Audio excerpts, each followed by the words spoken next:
রহমতের দৃষ্টিতে তাকায়, রহমতের দৃষ্টিতে যদি তাকায়, আল্লাহর হাবিব বলেছেন একবার যদি তাকায় আল্লাহ পাক রব্বুল আলামিন তার আমল নামায় একটা মকবুল হজের সওয়াব দিয়ে দিবেন। সুবহানাল্লাহ, বড় করে বলেন। মকবুল হজের সওয়াব পাবেন। আপনার পিতা বৃদ্ধ হয়ে গেল, ও বাবা আপনি যৌবন থাকতে আপনি আমার জন্য কত কষ্ট করেছেন, শ্রম দিয়েছেন, সময় দিয়েছেন বাবারে।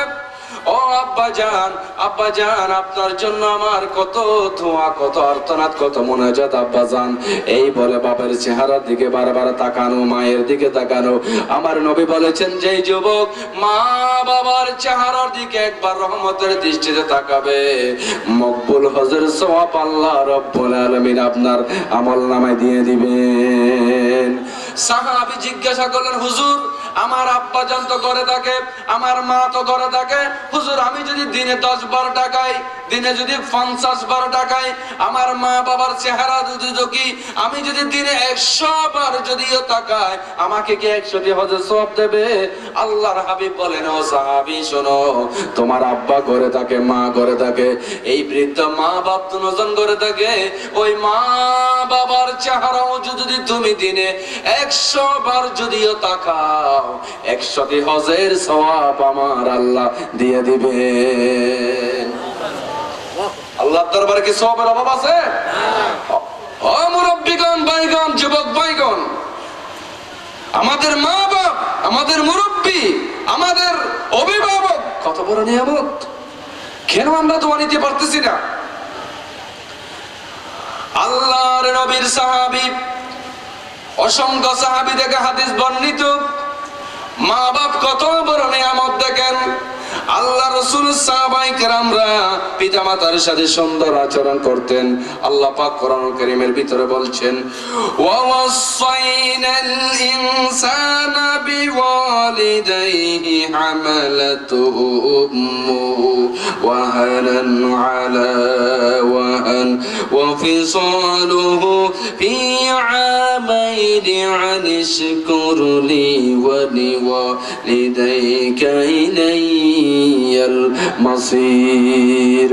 আল্লাহ রাব্বুল আলামিন বলেছেন, আমি মানব জাতিকে অর্ডার করেছি, নির্দেশ দিয়েছি যে তারা যেন তাদের পিতামাতার সাথে সুন্দর ব্যবহার করে, কারণ পিতামাতা তার মা তার জন্য কত কষ্ট করেছে, কষ্টের পর কষ্ট, এবং দুগ্ধপানের 2 বছর পর্যন্ত দুগ্ধপান। আল্লাহ রাব্বুল আলামিন বলছেন, আনিশকুরলি ওয়া লিওয়ালিদাইকা ইলাইয়াল মাসির। সুবহানাল্লাহ বলুন। বান্দা আনিশকুরলি, সর্বপ্রথম আমি আল্লাহর শুকরিয়া আদায় করো, এরপরে তোমার পিতামাতার শুকরিয়া আদায় করো। ওয়ালি ওয়ালিদাইকা, তোমার মা বাপ তোমার জন্য কত কষ্ট করেছে, কত আঘাত পেয়েছে, কত কষ্টের পর কষ্ট সহ্য করেছে। ও যুবক, ও মা, ও বোন, ও আমার ভাইরা, আপনার মা বাবা আপনার জন্য কত কষ্ট করেছে। আল্লাহর হাবিব বলেছেন, উম্মতরে, পৃথিবীতে যদি তুমি দামি হতে চাও, শ্রেষ্ঠ হতে চাও, 2 জন ব্যক্তির থেকে দোয়া নাও। 1 নাম্বার উস্তাদ, 2 নাম্বার মা বাবা। মা বাবার দোয়া এত বড় দোয়া, মা বাবার দোয়া ফেরত নাই। সন্তানের জন্য যখন কোন মা বাপ দোয়া করে, আল্লাহর কসম পৃথিবীর সমগ্র দোয়া ফেরত হতে পারে। মা বাবা যদি তার সালে সন্তানের জন্য দোয়া করে, আল্লাহর দরবারে সেই দোয়া ডাইরেক্ট কবুল হয়ে যাবে। নবীজির সাহাবী হযরত আনাস বিন মালিক রাদিয়াল্লাহু আনহু হাদিস বর্ণনা করছেন, আল্লাহর নবী হাদিস বর্ণনা করছেন, সালাসু দাওয়াতিন মুস্তাজাবাতুন লা শাক্কা ফিহিন্না, 3 ব্যক্তির দোয়া এমন ভাবে কবুল হয়ে যায়, 3 ব্যক্তির দোয়া ডাইরেক্ট কবুল হয়ে যায়, যে দোয়াগুলো ফেরত হয় না, যে দোয়াগুলো কবুল হওয়ার ব্যাপারে সন্দেহ নাই। আল্লাহর রাসূল বলেছেন, নাম্বার 1 হলো দাওয়াতুল মুসাফির, মুসাফিরের দোয়া কবুল হয়ে যায়। 2 নাম্বার হলো দাওয়াতুল মাজলুম, মাজলুম বান্দার দোয়া কবুল হয়ে যায়। মাজলুম বান্দা, সমাজে কোন মাজলুম যদি দোয়া করে, মাজলুম যদি দোয়া করে, আল্লাহর দরবারে কেঁদে কেঁদে দোয়া করে, ফাইন্নাহু লাইসা বাইনাহু ওয়া বাইনাল্লাহি হিজাব, মাজলুম এবং আল্লাহর কাছে মধ্যখানে কোনো পর্দা থাকে না, ডাইরেক্ট আল্লাহর দরবারে কবুল হয়ে যায়। নাম্বার 3 হলো দাওয়াতুল ওয়ালিদি লিওয়ালাদিহি, কোন মা বাপ যদি তার ছেলে মেয়েদের জন্য দোয়া করে, মা বাপ যদি আল্লাহর কাছে বলে, মালিক আল্লাহ আমি একজন আলেম চাই, আমি একজন দ্বীনী বান্দা চাই, আমি একজন আল্লাহওয়ালা চাই, এইভাবে যদি কোন মা বাপ তার ছেলে মেয়েদের জন্য যদি দোয়া করে, আমার আল্লাহ কয় রে, আমার আল্লাহ বলেন কোন মা বাপ যদি তার সন্তান সন্ততির জন্য দোয়া করে, আকাশের মালিক, জমিনের মালিক, আরশ আজিমের মালিক ওই মা বাবার দোয়াগুলো আল্লাহ রব্বুল আলামিন কবুল করে নেবেন। সুবহানাল্লাহ বলুন। তার প্রমাণ দেখেন, মূসা আলাইহিস সালাম নামক একজন পয়গম্বর, মূসা আলাইহিস সালাম জলিলুল কদর পয়গম্বর, কানা কালিমুল্লাহ।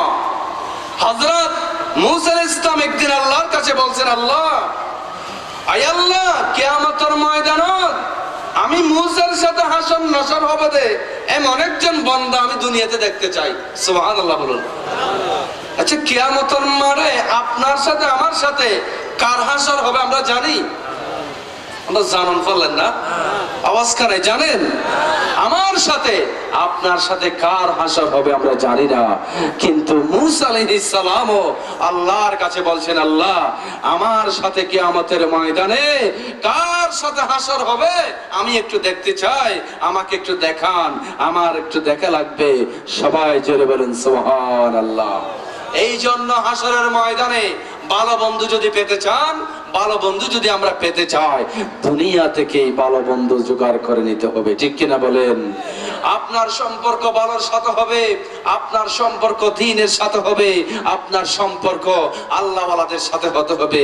আল্লাহওয়ালাদের সাথে যদি আপনার বন্ধুত্ব হয়, আপনার রিলেশন হয়, আপনার যোগাযোগ হয়, আপনার উঠা বসা চাল চলন যদি হয়, কিয়ামতের ময়দানেও ওই সমস্ত আল্লাহওয়ালাদের সাথে আপনার উঠা বসা হাসর নাসর হয়ে যাবে। বলুন সুবহানাল্লাহি ওয়া বিহামদিহি। যেহেতু নবীজি বলছেন, আল মারউ মা মান আহাব্বা, যে যাকে ভালোবাসবে হাসর হবে তার সাথে, যে যার সাথে উঠা বসা হবে তার সাথে হবে হাসর। অতএব আপনার সিদ্ধান্ত আপনি নেন। আপনার সম্পর্ক যদি ইসলাম বিদ্বেষীদের সাথে হয়, আপনার সম্পর্ক যদি আল্লাহর নাফরমানদের সাথে হয়, আপনার সম্পর্ক যদি কোরআন বিরোধীদের সাথে হয়, হাসরের ময়দানে আপনাকে দাঁড় হতে হবে সেই গোষ্ঠীর সাথে, ঠিক কিনা? আমরা সেই হাসরের ময়দানে আগামীতে আমাদের জীবন মৃত্যুর পরে যে হাসর হবে, সেই হাসরে আমরা আল্লাহর কোরআন ওয়ালাদের সাথে হাসর নাসর হোক, আমরা চাই কি চাই না? সবাই বলুন চাই কি চাই না? আমরা আল্লাহ ওয়ালাদের সাথে, নবী ওয়ালাদের সাথে, ইসলাম ওয়ালাদের সাথে, আল্লাহর নবীর উত্তরসূরিদের সাথে আমরা হাসর হোক, আমরা চাই কি চাই না? যদি আমরা সেরকম যদি চাই, সেই হাসর নাসর যদি আমরা চাই, সেই নিয়ত যদি আমাদের থাকে, সেই উদ্দেশ্য যদি থাকে, তাহলে আমাদেরকে সব সময় শয়নে স্বপনে মরণে সব ক্ষেত্রে আল্লাহ ওয়ালাদের পথের প্রতি অনুসরণ করে যেতে হবে, ঠিক কিনা? কারা কারা রাজি আছে যে হাত তুলে দেখাও। আল্লাহ সবাইকে কবুল করুক, জোরে বলেন আমিন। এই জন্য মূসা আলাইহিস সালাম বললেন, আল্লাহ কিয়ামতের ময়দানে আমি মূসার সাথে হাসর হবে দে, এমন একজন বান্দা আমি দুনিয়াতে দেখতে চাই। সুবহানাল্লাহ বলুন। প্রশ্ন কি সহজ নাকি কঠিন? বলেন, সহজ না কঠিন? কোথায় কিয়ামতের ময়দান, কোথায় দুনিয়া? কিয়ামতের ময়দানে আমি মূসার সাথে হাসর হবে যে এমন একজন বান্দা আল্লাহ আমি দুনিয়াতে দেখতে চাই। মূসা আলাইহিস সালাম ছিলেন খুব জালালিয়তের অধিকারী, পাওয়ারফুল, খুব এবিলিটি সম্পন্ন এক পয়গম্বর।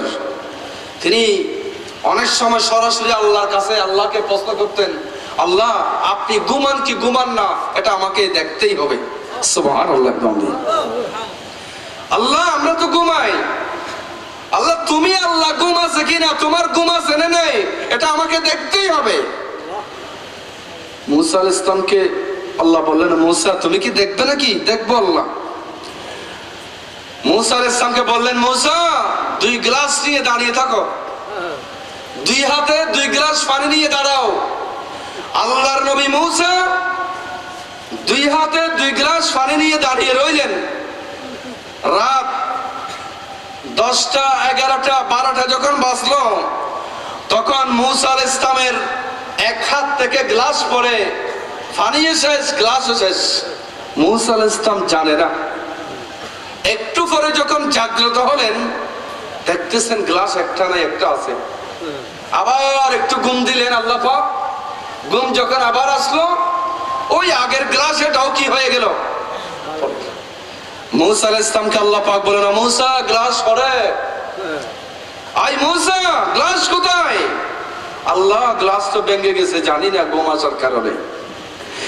আই মুসা, তুমি যে সামান্য দুইটা গ্লাস সামান্য ঘুমের কারণে তুমি রাখতে পারো নাই, বলো যে তুমি জিজ্ঞাসা করছিলে তোমার আল্লাহ ঘুমায় কিনা, তুমি সামান্য দুইটা গ্লাস নিয়ে কিছুক্ষণ দাঁড়াইতে পারো নাই ঘুমের কারণে, আর তোমার আল্লাহ যদি ঘুমায়, খুদার খুদাই জগৎ, পৃথিবীর জগৎ সব কিছু ধ্বংস হয়ে যেত, ঠিক কিনা? আর মানে আমার আল্লাহর ঘুম বলেন আছে? রবের কোনো ঘুম নয়। রব আমার আপনার মতো নয়। রব হচ্ছেন ভিন্ন, রব হচ্ছেন মানবতার মতো নয়, আল্লাহর মেসালও নয়, আল্লাহর বরাবর নয়, রবের সমকক্ষ নয়। রব যেমন হওয়া উচিত তেমন। এই জন্য কবি কি বলছেন? আলহামদুলিল্লাহ কদ্দার খায়রাও ওয়া খাবালা ওয়া শুকরু লিমান সাওয়ারা হুসনাও ওয়া জামালা। আলহামদুলিল্লাহ কদ্দার খায়রাও ওয়া খাবালা ওয়া শুকরু লিমান সাওয়ারা হুসনাও ওয়া জামালা। ফরদুন সামাদুন আন সিফাতিল খালকি বারিয়ুন, ফরদুন সামাদুন আন সিফাতিল খালকি বারিয়ুন, রব্বুন আযলিয়ুন খালাকাল খালকা কামালা, রব্বুন আযলিয়ুন খালাকাল খালকা কামালা, লা জিদ্দা ওয়ালা নিদ্দা ওয়ালা হাদ্দা লিমাওলা, লা জিদ্দা ওয়ালা নিদ্দা ওয়ালা হাদ্দা লিমাওলা। আল-আনা কামা কাহানা ওয়ালাম ইয়ালকা যাওয়ালা, আল-আনা কামা কানা ওয়ালাম ইয়ালকা যাওয়ালা। লা ইলাহা ইল্লাল্লাহ, সবাই বলেন লা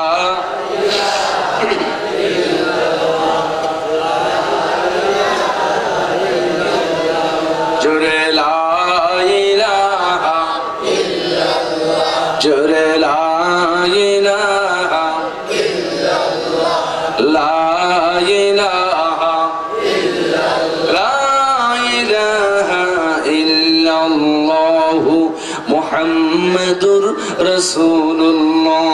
বলুন সাল্লাল্লাহু। তাহলে কি বলতে চাইছিলাম? মুসা আলাইহিস সালাম। মনে আছে আপনাদের?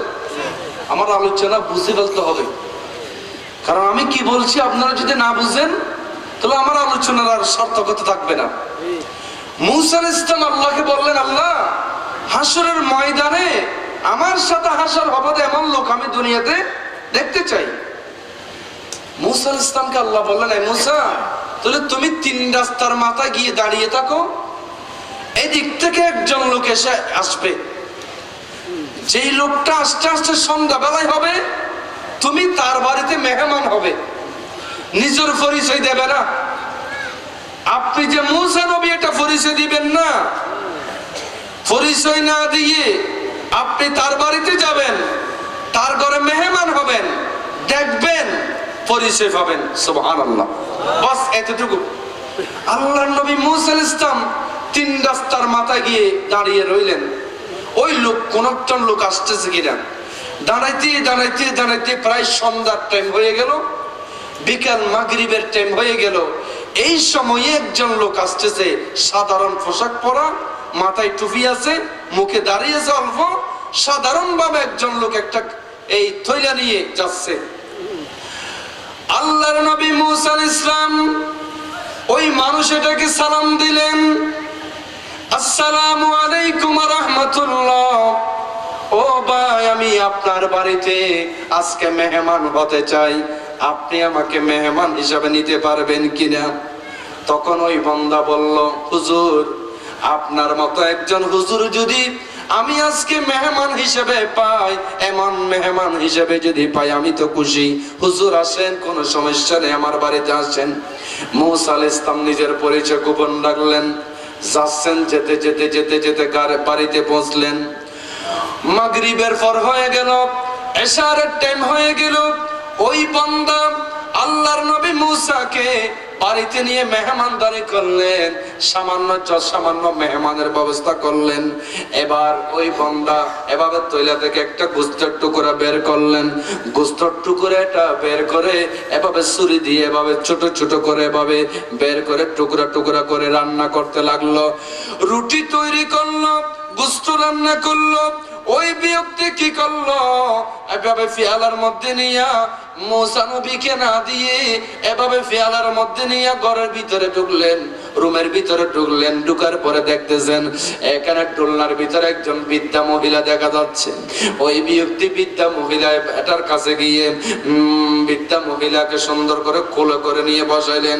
কোলে করে নিয়ে বসানোর পরে এভাবে রুটির টুকরা টুকরা করে গোস্তল্লা মিস করে করে সুন্দর করে মার, এটা তার মা, মার জবানের মধ্যে একটা একটা দিচ্ছেন। দিতে দিতে দিতে দিতে তিনটা রুটি শেষ করলাম। এভাবে 4 নম্বর রুটি পর্যন্ত খাইলেন। এরপরে মাকে দেওয়ার পরে এভাবে মেহমানকে দিলেন। এভাবে এবার কি করলেন, ওই মা রুটি খাওয়ার পরে আল্লাহর দরবারে দুইটা হাত তুললেন। ও আল্লাহ, আমার কলিজার টুকরো সন্তান আজকে সারাটা দিন ব্যবসা বাণিজ্য করি, আল্লাহ বাড়িতে আসতে পারে নাই, আস্তে আস্তে রাত হয়ে গেল। আল্লাহ এভাবে খাবার তৈরি করলো, নিজে না খেয়ে নিজে না পরে এভাবে নিজের পেটের মধ্যে না দিয়া, আই আল্লাহ আজকে আমার সন্তান আমার জন্য যে কষ্ট করেছে মালিক, আমি আমার সন্তানের জন্য দোয়া করি। মার অন্তর ঠান্ডা হয়ে গেল, মার কলিজা ঠান্ডা হয়ে গেল।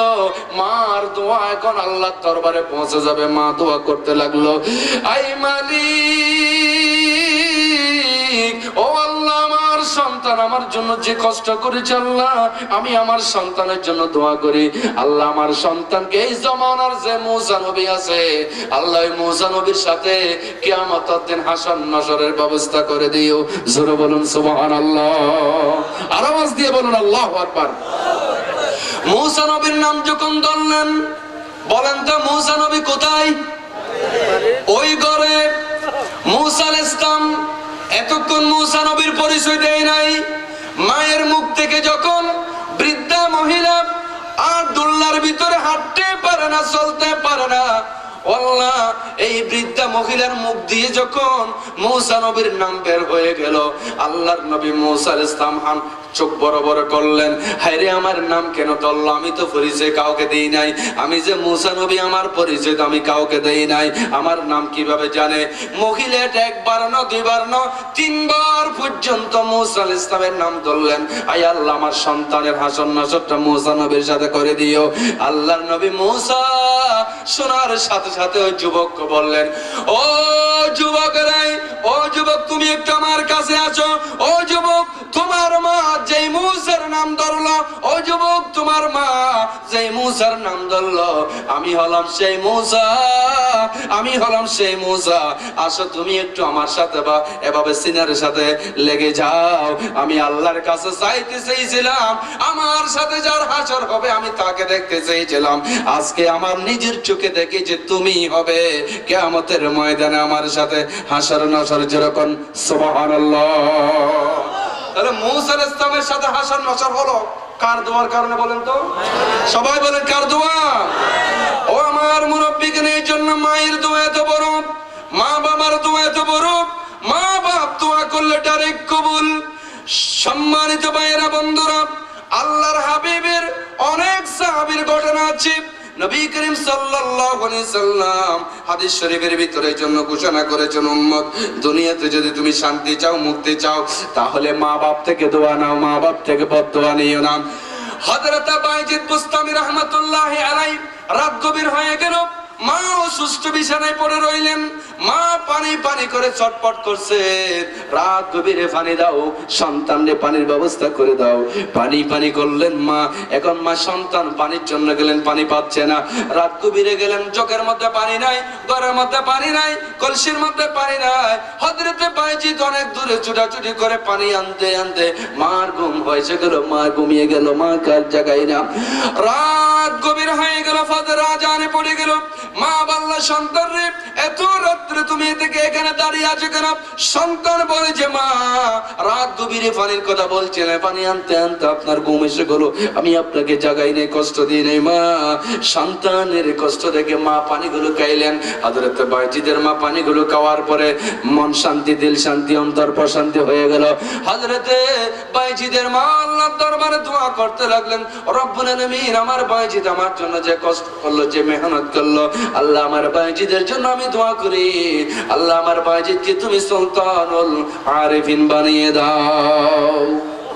মার দোয়া কবুল হয়ে গেল, বলুন আল্লাহু আকবার। হযরত বাইজিদ বুস্তামি ওলি হওয়ার পিছনে আরেকটা দোয়া আছে, বলবো? এটা তো মায়ের দোয়া, আরেকটা দোয়া আছে। হযরত বাইজিদ রাস্তা দিয়ে হাঁটে যাচ্ছেন, এক বিড়াল ছানা কনকন শীতের ভিতরে রাস্তার পাশে তরতর করে কাঁপতেছে। হযরতে বাইজিদ ওই রাত গভীরে যাওয়ার পথে বিড়াল ছানাকে হাতে নিলেন, কোলে নিলেন। এভাবে নিয়ে যাওয়ার পরে বাড়িতে নিয়ে আগুন ধরালেন। আগুন ধরানোর পরে বিড়াল ছানাকে এভাবে আগুনের তাপ দিলেন। বিড়াল ছানা সুস্থ হয়ে গেল, সুন্দর হয়ে গেল, এভাবে জীবন লাভ করলো। বিড়াল ছানা আল্লাহর দরবারে দোয়া করলো, রব্বুল আলামিন, আমার সাথে তোমার এই বান্দা যে আচরণ করেছে, যে চরিত্র দেখাইলো, যে সুন্দর ব্যবহার করলো, আল্লাহ আমার উপর যে মায়া দেখাইলো, মালিক তুমি আল্লাহ তোমার বান্দার উপরে তুমি খুশি হয়ে যাও। এই বিড়াল ছানার দোয়ার কারণে আল্লাহ রাব্বুল আলামিন বাইজিদ বুস্তামির মর্যাদা আরো বাড়িয়ে দিয়েছেন। সুবহানাল্লাহ বলুন। প্রত্যেক সৃষ্টির প্রতি দয়া করবেন। একটা কুকুর, একটা বিড়াল, একটা এই পিঁপড়া আপনি ইচ্ছা করে কেন মারবেন? ইসলামে কষ্টদায়ক জিনিসকে মারা যায়, যেমন সাপ, যেগুলো আপনার ক্ষতি করবে মারতে পারবেন, জায়েজ আছে, গুনাহ নাই। ইসলামে যেগুলো, যে সমস্ত প্রাণী আপনার আমার কোনো ক্ষতি করতেছে না, যেমন গাছ, এমনি কেন কাটবেন প্রয়োজন ছাড়া? মাটিতে এমনি কেন আপনি এভাবে লোহা দিয়ে আঘাত করবেন কারণ ছাড়া? কারণ ছাড়া কোন একটা গাছের পাতা পর্যন্ত ছেঁড়া যাবে। এই জন্য রাসূল বলেছেন, ইরহামু মান ফিল আরদি ইয়ারহামুকুম মান ফিস সামা। উম্মত, তোমরা পৃথিবীবাসীর উপর দয়া করো, আকাশবাসী তোমাদের উপর দয়া করবেন। সুবহানাল্লাহ। মা বাবার দোয়া নিতে হবে। হযরত ইমাম বুখারী রাহমাতুল্লাহি আলাইহি, যিনি যার আসল নাম হচ্ছে আবু আব্দুল্লাহ মুহাম্মদ ইবনে ইসমাঈল বুখারী রাহমাতুল্লাহি আলাইহি, বিশ্ববিখ্যাত ওলি কামিল, মুহাদ্দিস কামিল, আল মুহাদ্দিসুল কামিল আল ফাহম ফি উলুমিল হাদিস ওয়াল ফুনুন, ওয়া হুয়া ইমামুল হাম্মাম আল ইমাম আল বুখারী রাহিমাহুল্লাহ। তিনি ছিলেন পৃথিবী বিখ্যাত আল্লাহ ওয়ালা বান্দাদের অন্যতম, বলুন আল্লাহু আকবার। ইমাম বুখারী রাহমাতুল্লাহি আলাইহি এত বড় ইমাম হওয়ার পিছনে ওনার একমাত্র কারণ হচ্ছে ওনার আব্বার সমস্ত সম্পদ ছিল হালাল টাকা। হালাল টাকার মাধ্যমে আল্লাহর ওলি হওয়া যায়। সুবহানাল্লাহ বলুন।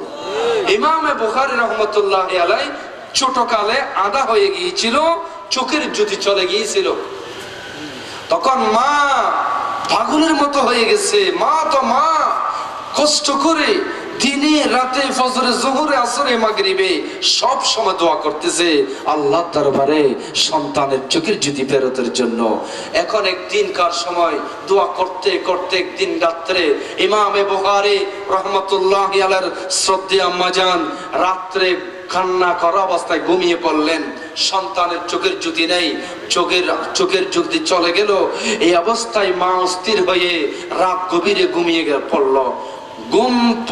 ঘুমে যাওয়ার পরে রাত 3টার সময় তিনি স্বপ্ন দেখতেছেন হযরত ইমাম বুখারী রাহমাতুল্লাহ বাড়িতে আল্লাহর নবী ইব্রাহিম আলাইহিস সালাম এসে গেছেন। সুবহানাল্লাহ। এখন স্বপ্নের মধ্যে দেখতেছেন ইব্রাহিম পয়গম্বরকে দেখার পরে, ইব্রাহিম নবীকে দেখার পরে আল্লাহর নবী ইব্রাহিম আলাইহিস সালাম হযরত ইমাম বুখারীর মাথার উপরে হাত বুলিয়ে দিলেন, চোখের উপর হাত বুলিয়ে দিলেন, একটি চাদর চাপিয়ে দিলেন এবং বললেন আল্লাহ ওই সন্তানকে শিফা দান করুক। এই বলে তিনি স্বপ্ন যুগে চলে গেলেন। ঠিক ইমাম বুখারী রাহমাতুল্লাহি আলাইহির আম্মা জান ইমাম ইব্রাহিম আলাইহিস সালামকে স্বপ্ন যুগে বললেন, আপনি কে, আপনার পরিচয়টুকু একটু দেন। তখন বললেন, আমি হলাম হযরত ইসমাঈল আলাইহিস সালামের আব্বা খলিলুল্লাহ ইব্রাহিম নবী। জোরে বলুন সুবহানাল্লাহ। ঠিক মার রাত্রে দোয়া করছে, একদিন না অনেক দিন। এই দোয়ার বদৌলতে রাত্রে স্বপ্ন দেখলেন ইব্রাহিম নবীকে। তারপরের দিন ফজরে যখন ঘুম থেকে উঠতেছেন, দেখতেছেন সন্তান আগের সেই চোখের জ্যোতির চেয়ে আরো বহু বহু গুণ চোখের জ্যোতি আল্লাহ পাক মায়ের দোয়ার বদৌলতে হযরত ইমাম বুখারীকে আল্লাহ পাক দান করে দিলেন। সুবহানাল্লাহ। তাহলে যেই চোখের জ্যোতি হারিয়ে গিয়েছিল, চলে গিয়েছিল, সেই সুখের জ্যোতি আবার ফেরত পেয়েছিল কার দোয়ার কারণে? বলেন, মা বাবার দোয়ার কারণে, মার দোয়ার কারণে, মার দোয়ার কারণে। ও সন্তান, ও যুবক, ও ভাই, মা বাবা এত বড় নিয়ামত। এই জন্য আল্লাহ রাব্বুল আলামিন বলছেন, ওয়া ক্বাদা রাব্বুকা আল্লা তা'বুদু ইল্লা ইয়্যাহু ওয়া বিল ওয়ালিদাইনি ইহসানা ইম্মা ইয়াবলুগান্না ইনদাকাল কিবরা আহাদুহুমা আও কিলাহুমা ফালা তাকুল লাহুমা উফফিন ওয়া লা تنهرهما وقل لهما قولا كريما واخفض لهما جناح الذل من الرحمة وقل رب ارحمهما كما ربياني صغيرا বলেন رب ارحمهما كما ربياني صغيرا। সম্মানিত ভাইয়েরা, বন্ধুরা, এই মা বাবার জন্য কি দোয়া করবেন? রব্বুল আলামিন দোয়াটুকু শিক্ষা দিলেন। মা বাবার জন্য কি দোয়া করবেন, কিভাবে দোয়া করলে আল্লাহ রব্বুল আলামিন খুশি হবেন, সেই দোয়াটুকু রব্বুল আলামিন শিক্ষা দিলেন। রব্বির হামহুমা কামা রব্বায়ানি সগীরা। রব্বির হামহুমা, হে আমার রব, হে আমার মালিক, ইরহামহুমা, আপনি তাদের প্রতি দয়া করুন, তাদের প্রতি রহমত বর্ষণ করুন, যেভাবে তারা আমার প্রতি ছোটকালে দয়া করছিল, মায়া করছিল। আমার মা বাবা আমাকে যে দয়া মায়া দিয়ে বড় করেছে, আল্লাহ আমার মা বাবার উপর আজকে আপনি দয়া এবং রহমত নাজিল করুন। সুবহানাল্লাহ বলুন। সম্মানিত ভাইয়েরা, বন্ধুরা, এই জন্য মা বাবার প্রতি শ্রদ্ধা করবেন, সম্মান করবেন। মা বাবা যখন বৃদ্ধ হয়ে যাবে, মা বাবার পাশে থাকবেন। মা বাবার কথায় কাজে কষ্ট দেবেন না, কথাই দেবেন না, চোখের মাধ্যমে দেবেন না, আচরণের মাধ্যমে দেবেন না। মা বাবা থেকে যদি আপনি দোয়া নিতে পারেন, ইনশাআল্লাহ আপনি লাভ হয়ে যাবেন। হযরত আল্লাহর কলি, আল্লাহর হাবিবের কলিজার টুকরা সাহাবী, বিশ্ব নবীর কলিজার টুকরা সাহাবী নবী করিম সাল্লাল্লাহু আলাইহি সাল্লাম, আল্লাহর হাবিব নিজেই মার সাথে কি আচরণ করেছে, কি ব্যবহার করেছে, কি সুন্দর আচরণ করেছে, একটু করে দেখেন। আল্লাহর নবী জিররানা নামক স্থানে গনিমতের মাল বন্টন করেছে। এমন সময় এক বৃদ্ধা নারী গেল। বৃদ্ধা নারী নবীজির দরবারে গেলেন। আল্লাহর রাসূলের দরবারে এক বৃদ্ধা মহিলা আসলেন। আসার পরে আল্লাহর নবী নিস্তে বসা থেকে দাঁড়িয়ে গেলেন। দাঁড়িয়ে যাওয়ার পরে নবীজি তাকে আগায় আনলেন। আগায় আনার পরে আল্লাহর নবী বসালেন। বসানোর পরে নবীজি নিজে চাদর বিছিয়ে দিলেন। নবীজি চাদর দেওয়ার পরে আল্লাহর হাবিব চাদর দেওয়ার পরে এবং তার সাথে কিছুক্ষণ কথাবার্তা বললেন, সুন্দর আলাপ আলোচনা করলেন। এরপরে বৃদ্ধা মহিলা চলে যাবেন। ওই মহিলা চলে যাওয়ার সময় আল্লাহর নবী দাঁড়িয়ে গেলেন। বৃদ্ধা মহিলাকে আগায় দিলেন, তাকে সম্মান জানালেন আর মহাব্বত করে কথাবার্তা বললেন। সাহাবায়ে কেরামরা আশ্চর্য হয়ে গেছে, হুজুর, ইয়া রাসূলুল্লাহ, ইয়া হাবিবাল্লাহ, আল্লাহ আমরা তো জানি আপনার পরে আপনি সম্মান করবেন এমন তো কেউ নেই, কারণ আপনি হলেন রাহমাতুল লিল আলামিন, শাফিউল মুজদাবিন, খাতামুন নবিয়্যিন। আপনার সেই বড় আল্লাহর পরে আর তো কেউ নাই। আপনি একজন বৃদ্ধা মহিলাকে সম্মান করলেন, এত সম্মান জানালেন, এত মহাব্বত করলেন, এত ভালোবাসলেন। হুজুর, এই বৃদ্ধা মহিলাকে এত আমরা চিনতে পারি নাই। আল্লাহর নবী বললেন, ও রাসূলুল্লাহ, সাহাবারে, এই বৃদ্ধা মহিলাকে জানো? এই বৃদ্ধা মহিলা এমন একজন মহিলা, যে মহিলা আমার মা যখন আমার মায়ের পেট থেকে যখন আমি দুনিয়াতে আসলাম, আমি রাসূল আমার মা থেকে আমি দুগ্ধ পান করেছি মাত্র 3 দিন পর্যন্ত আমি দুগ্ধ পান করার সুযোগ পেয়েছি। আমার নিজের মায়ের পরিবর্তে আমি যার দুগ্ধ পান করে, যার দুধ পান করে আমি বড় হয়েছি, আমি যার দুগ্ধ পান করে আমি রাসূল বড় হয়েছি, ইনি আমার মা, দুধমা হযরত হালিমাতুস সাদিয়া রাদিয়াল্লাহু আনহা। আল্লাহর নবী এই যে দুধমাকে সম্মান জানালেন, দুধমাকে ইজ্জত করলেন, নবীজি বললেন, দুধমার সম্মান যদি এত বড় হয়, নিজের মায়ে যিনি আপনাকে এত লালন করেছেন, মায়া করেছেন, দয়া করেছেন, আপনার পাশে বিপদ আপদে রাত গভীরে সন্তান ডেলিভারির টাইম যখন হয়ে যায়, সন্তান যখন দুনিয়াতে আসার টাইম হয়ে যায়, মা জননী সবার কাছ থেকে মাফ চেয়ে নেয়, ক্ষমা চেয়ে নেয়। স্বামীকে বলে, প্রাণের স্বামী রে, আমাকে মাফ করে দাও, হতে পারে আবার জীবন চলে যেতে পারে, আমি মৃত্যু হতে পারি, আমার এই যন্ত্রণা থেকে আবার জিন্দা হবো, ফিরে আসবে, এটা আমার কোনো বিশ্বাস নাই। প্রাণের স্বামীর আমাকে মাফ করে দেন, আমার প্রতি আপনি কোনো রাগ করবেন না, কষ্ট দিয়ে থাকলে মাফ করে দিবেন। যদি আমি বিদায় নিয়ে চলে যাই, যদি আমি সন্তান গর্ভাবস্থায় যদি চলে যাই, তাহলে কিয়ামতের ময়দানে আপনি আমার উপর আর কোনো দাবি রাখবেন না। যেরকম সুবহানাল্লাহ। ও আমার উম্মতেরা, ও আমার রাসূলুল্লাহর সাহাবারা, ও আমার আজকের এই মাহফিলের সময় উপস্থিত জনতারা, আল্লাহর হাবিব রাসূল করিম সাল্লাল্লাহু আলাইহি সাল্লাম বলেছেন, উম্মতরে, যদি তুমি দুনিয়ার জমিনে যদি আল্লাহকে খুশি করতে চাও, তোমার পিতা মা বাবার কে আগে খুশি করো। কারণ নবীজি বলেছেন, রিদার রব্বি ফি রিদাল ওয়ালিদ ওয়া সাখতুর রব্বি ফি সাখাতিল ওয়ালিদ। মা বাপ খুশি হয়ে যাবে, পিতা মাতা যদি তোমার উপর খুশি হয়ে যায়, পিতা মাতা যদি আপনার উপর খুশি হয়ে যায়, কিভাবে খুশি হবে? পিতা মাতাকে আপনি যেখানে যাবেন, পিতা মাতাকে সালাম করে যান, ঢুকবেন সালাম করে ঢুকেন, এভাবে যেখানে যাবেন ভালোভাবে কথা বলে যান। মা বাবার জন্য একটা বেদনা, একটা আঙ্গুর, একটা কমলা, একটা অরেঞ্জের একটা হাদিয়া নিয়ে আসেন, একটা কলা নিয়ে আসেন, একটা রোজেস নিয়ে আসেন, একটা চকলেট নিয়ে আসেন। আমার আল্লাহ বলেন, বান্দা, যে সন্তান তার পিতা মাতার প্রতি নম্র, ভদ্র শরীফ, আল্লাহ রাব্বুল আলামিন তার মর্যাদা বহুগুণে বাড়িয়ে দিবেন। বিশ্বাস আছে না নাই? মুসলমান বিশ্বাস আছে না নাই? মা বাবার সাথে নাফরমানি করবেন না। সুন্দর জায়গা পেয়ে, সুন্দর স্ত্রী পেয়ে মা বাবার অধিকার হরণ করবেন না। এমনকি যে সমস্ত যুবক নিজের সুন্দর স্ত্রীর মাধ্যমে পিতা মাতার থেকে অনেক দূরে চলে যায়, স্ত্রীর কথা মোতাবেক বিচার করে, অর্থাৎ নিজের স্ত্রী যা বলে তা নিয়মে বিচার করে, এমন বান্দা যদি সমাজে থাকে, একটু করে ভালো করে শোনেন। আল্লাহ রাসূলের সাহাবী একজন বান্দার কথা এখানে হাদিসে এসেছে। আল্লাহর নবীর জামানায় একজন লোকের ইন্তেকালের টাইম হলো, মৃত্যুর সাকরাত চলতেছে। আল্লাহর নবী বললেন, আবু বকর সিদ্দিক রাদিয়াল্লাহু আনহু, ওমর ফারুক রাদিয়াল্লাহু আনহু, এভাবে কয়েকজন সাহাবীকে বললেন, যাও তোমরা, অমুক সাহাবীর ইন্তেকাল হবে, যাও অমুক বান্দার ইন্তেকাল হবে, যাও তোমরা একটা তালকিন করাও। মানুষ মারা গেলে তালকিন করাতে হয়, কবে এভাবে কলমা শরীফের তালকিন করাতে হয়। আল্লাহর নবী ওদেরকে তালকিনের জন্য পাঠালেন, যাও তোমরা তালকিন করায় নিয়ে আসো। ওই সাহাবীরা তারা ওনার বাড়িতে গেলেন, যাওয়ার পরে দেখতেছেন উত্তর দক্ষিণ হয়ে সাকরাত শুরু হচ্ছে। তারা ওই মৃত্যুর বিছানা শায়িত লোককে একবার দুইবার না অনেকবার তিনবার চারবার কলমা শরীফ পড়ালো, কিন্তু তার মুখ দিয়ে কলমা বের হয় না। কলমা শরীফ পড়াইলো, কলমা বের হয় না। কলমা শরীফ পড়াইলো, কলমা বের হয় না।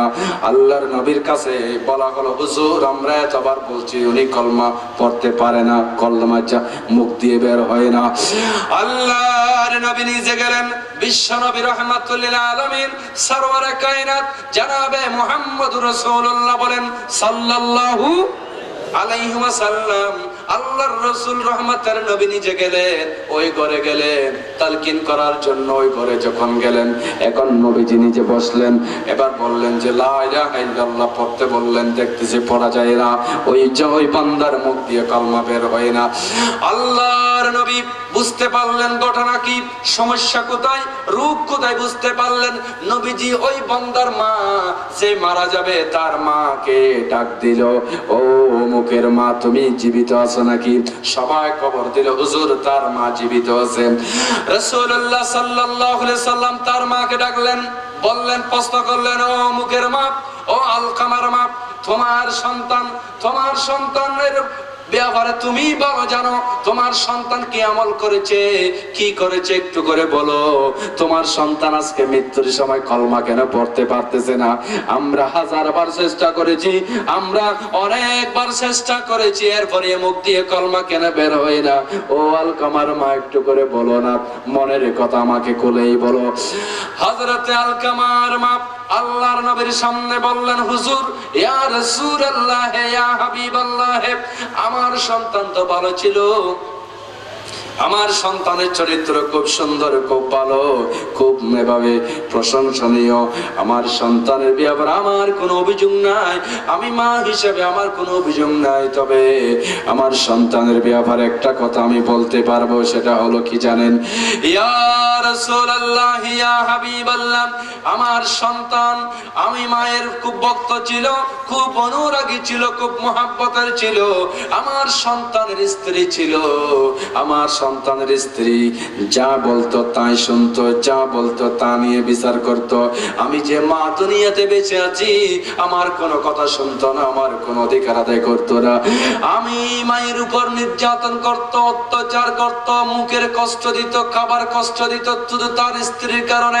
অর্থাৎ অনর্থক ভাবে, অন্যায় ভাবে স্ত্রীর কথা শুনে শুনে আমার ছেলে আমার উপর নারাজ হয়ে যেত, আমার উপর এভাবে বারবার কষ্ট দিত। আমি কাউকে বলতাম না, বলতে পারতাম না, কারণ আমার সন্তানের কথা আমি কাউকে বলবো? হুজুর আমি মনে মনে কষ্ট পাচ্ছি, একদিন দুদিন তিন দিন না, অনেক দিন পর্যন্ত আমি মনে মনে রইয়া আছি হুজুর। ইয়া রাসূলুল্লাহ, আমি কাউকে বিচারও দিই নাই, কোন মেম্বার, কোন চেয়ারম্যান, কোন মন্ত্রীকে আমি বিচার দিই নাই, কারণ আমার কলিজার টুকরা সন্তান আমাকে বারবার যখন এভাবে হৃদয়ে কষ্ট দেয় আমি সহ্য করে রইলাম। হুজুর এই কষ্ট ছাড়া আমার সন্তান আমাকে আর কষ্ট দেয় নাই। আল্লাহর নবী বুঝতে পারলেন, সাহাবীদেরকে বললেন, সাহাবীরা লাকড়ি জোগাড় করো, আগুন দাঁড়াও, এই সন্তানকে আগুনে জ্বালিয়ে ফেলতে হবে। কারণ যেই সন্তান তার পিতা মাতাকে আঘাত করে কষ্ট দেয়, এভাবে অধিকার নষ্ট করে দেয়, ওই সন্তানকে দুনিয়াতে রাখার কোনো অধিকার নাই। যেরকম নাউজুবিল্লাহ, আরেকবার বলুন নাউজুবিল্লাহ। আল্লাহর নবী যখন আগুন দাঁড়ানোর কথা বললেন, সাহাবীদেরকে বললেন, সাহাবীরে আগুন নিয়ে আসো, এই সাহাবীকে আগুনে জ্বালিয়ে দিতে হবে। তখন মা ফুট করে কেঁদে দিল, হুজুর আমার সন্তান যত অপরাধ করুক, আমি মায়ের সামনে যদি আমার সন্তানকে আগুনে পুড়ে ফেলা হয়, হুজুর আমি আমার সন্তানকে আমি মাফ করে দিয়েছি, আমার সন্তানকে আল্লাহর ওয়াস্তে আগুনে জ্বালিয়েন না।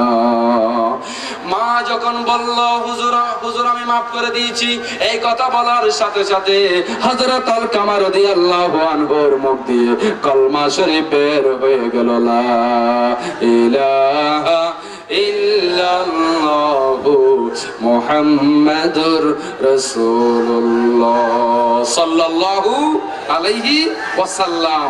এই জন্য মায়ের মাশাআল্লাহ